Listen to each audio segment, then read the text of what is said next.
اعوذ باللہ من الشیطان الرجیم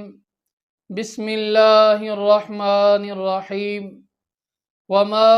ارسلناک الا رحمتا للعالمین صدق اللہ العظیم۔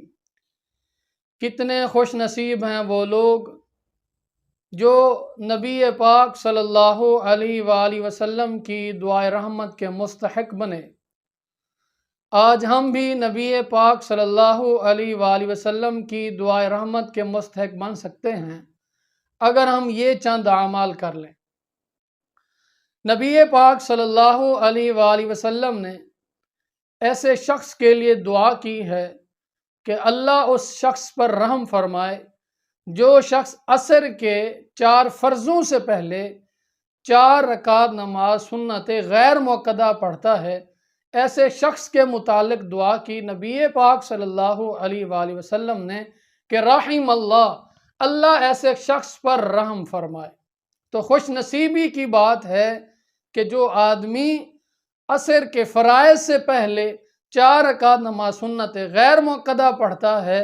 وہ آدمی اللہ کے رحم کے مستحق بن جاتا ہے۔ دوسرا آدمی جس کے متعلق نبی پاک صلی اللہ علیہ وسلم نے رحم کی دعا کی ہے وہ خوش نصیب شوہر جو رات کو کھڑا ہوتا ہے،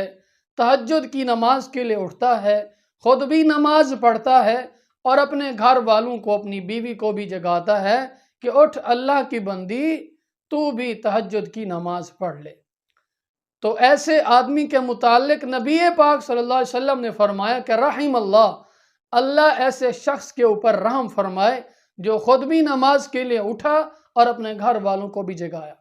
اسی طرح کے الفاظ اس خوش نصیب بیوی کے لیے بھی ہیں جو خود تو تہجد کی نماز کے لیے اٹھتی ہے اور آپ بھی پڑھتی ہے اور دوسرے اپنے گھر والوں کو، اپنے شوہر کو بھی تہجد کی نماز کے لیے جگاتی ہے۔ تیسرا وہ خوش نصیب جس کے متعلق نبی پاک صلی اللہ علیہ وسلم نے رحم کی دعا کی ہے وہ خوش نصیب ہے جو معاملات کرتا ہے اور معاملات میں نرمی کا معاملہ کرتا ہے۔ جب کوئی چیز بیچتا ہے اس وقت بھی نرمی کا معاملہ کرتا ہے، جب کوئی چیز خریدتا ہے اس وقت بھی نرمی کا معاملہ کرتا ہے، اور جب کسی سے کسی چیز کا تقاضا کرتا ہے اس سے بھی نرمی کا معاملہ کرتا ہے۔ تو ایسے آدمی کو نبی پاک صلی اللہ علیہ وآلہ وسلم نے دعا دی ہے کہ رحم اللہ ایسے آدمی پر رحم فرمائے۔ ایک اور خوش نصیب جس کے متعلق نبی پاک صلی اللہ علیہ وآلہ وسلم نے رحم کی دعا کی ہے یہ وہ خوش نصیب ہے، آپ صلی اللہ علیہ وسلم نے فرمایا اللہ ایسے شخص پر رحم فرمائے کہ جب وہ بات کرتا ہے تو خیر کی بات کرتا ہے، بھلائی کی بات کرتا ہے، نفع کی بات کرتا ہے، اور اگر بھلائی کی بات نہ کرے تو پھر خاموش رہتا ہے۔ کوئی بھلے اسے تکالیف دیتا بھی رہے وہ خاموش رہتا ہے، زبان سے برے کلمات اور برے الفاظ نہیں نکالتا۔ اللہ تعالیٰ ایسے شخص پر رحم فرمائے۔ تو دعا ہے اللہ رب العزت ہمیں بھی